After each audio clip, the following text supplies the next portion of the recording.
Noiristas, thanks for responding to the All Points Bulletin.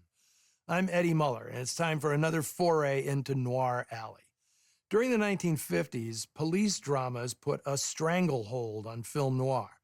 Cops and robbers stories generally came in two varieties. There were procedurals, in which cops were forthright and heroic, and there were character studies, which often presented lawmen as troubled, if not blatantly corrupt.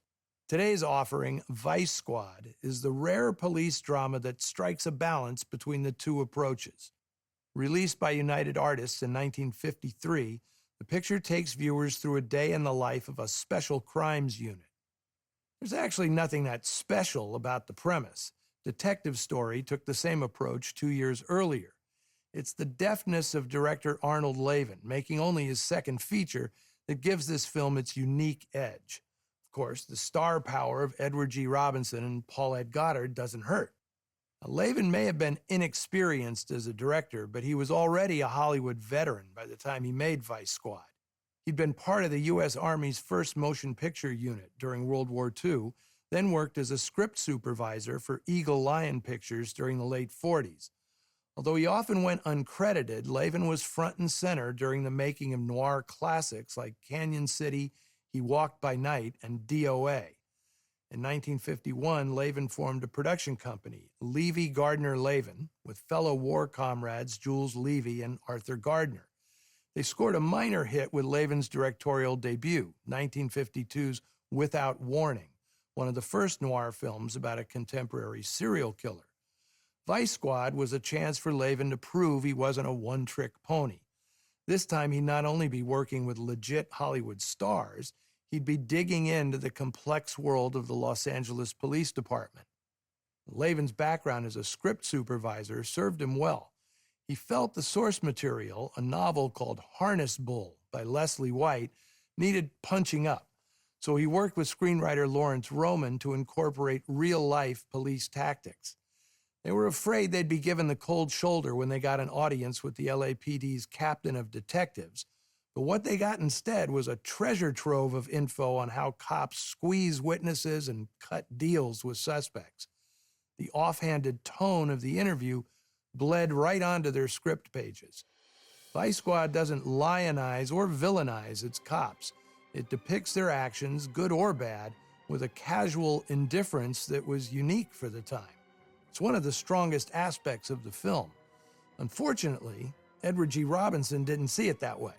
Robinson didn't want his character, Captain Barnaby, to play ball with crooks in exchange for information. He thought it looked weak and demanded script changes that would make the captain appear more virtuous. Lavin, who was 30 years younger than his leading man, said no. He felt that showing these real-world compromises was essential to the story. And besides, Robinson was in no position to make demands. The actor was suffering through hard times since running afoul of the House Un-American Activities Committee.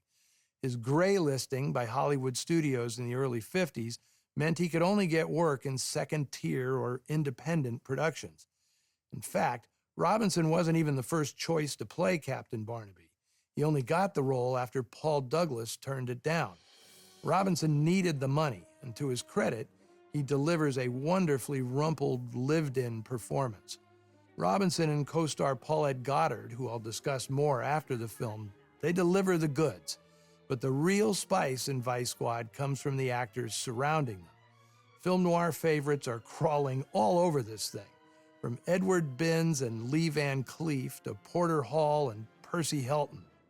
Lavin also gets a terrific turn from Adam Williams, the star of his previous film, as a hopelessly inept criminal. Featuring fantastic images of old L.A., courtesy of cinematographer Joe Byrock, and a punchy score by Herschel Burke Gilbert, here is Vice Squad.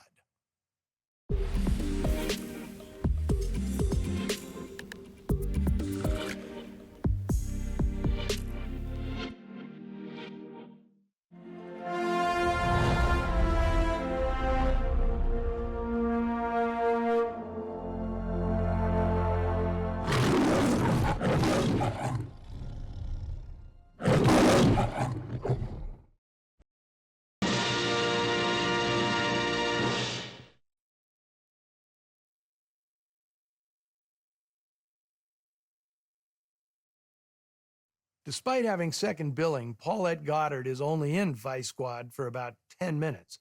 She was added to the cast so late in production that Arnold Lavin had to demote the actress he'd originally cast to a smaller role.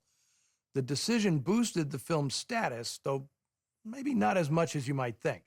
Goddard's box office appeal had pretty much evaporated by the time she left Paramount in 1949. It didn't help that Charlie Chaplin and Burgess Meredith, her ex-husbands and two of her most frequent co-stars, had both been blacklisted. Goddard's performance in Vice Squad, however, is fantastic. She's the unstoppable force to Edward G. Robinson's immovable object, and she very nearly steals the entire picture with her final line. I may have to pick you up sometime. Goddard and Robinson got along well, but their movie star habits did clash on occasion. They both preferred to have the left side of their face to the camera, which made things tricky for director Arnold Lavin. It was Robinson's ritual to give his director a cigar at the end of each shooting day, but there was no cigar after Robinson wrapped his first scene with Goddard. Lavin felt the scene was pretty good, and you probably did too, but Robinson was livid. "Pretty good," he scoffed. "You shot her face and my ass." Well, Lavin tweaked the blocking of their subsequent scenes, and he had a humidor full of stogies by the time the picture wrapped. Now, I alluded to this in my introduction, but Vice Squad is one of the undersung LA-based noirs. It's filled with great location photography, from the corridors of police headquarters to the Santa Monica street corner with the lamppost clock. DP Joe Byrock had a real talent for bringing out sinister undercurrents lurking in broad daylight.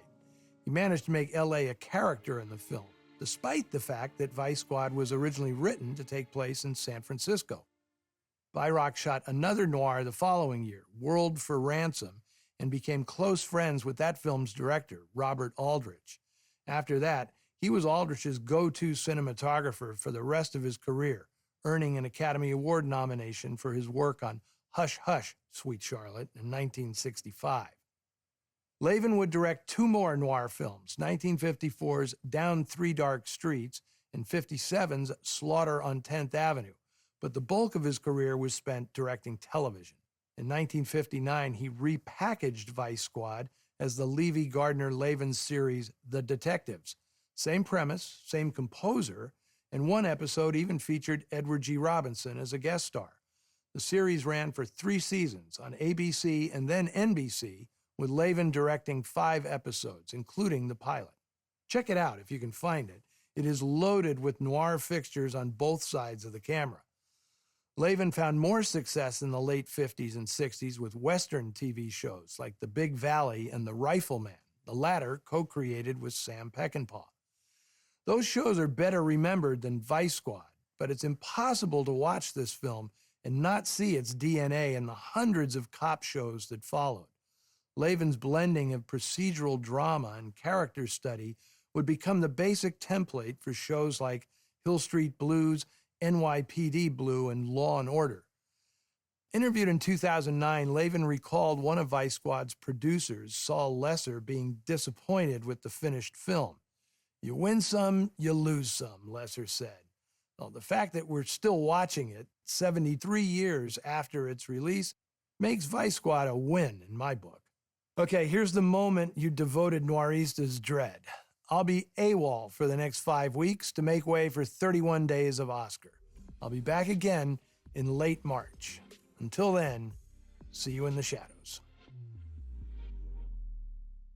Next on TCM, 2-Minute Warning. Then The Omega Man. And later, The Honeymoon Killers. Till death do us part on TCM tonight.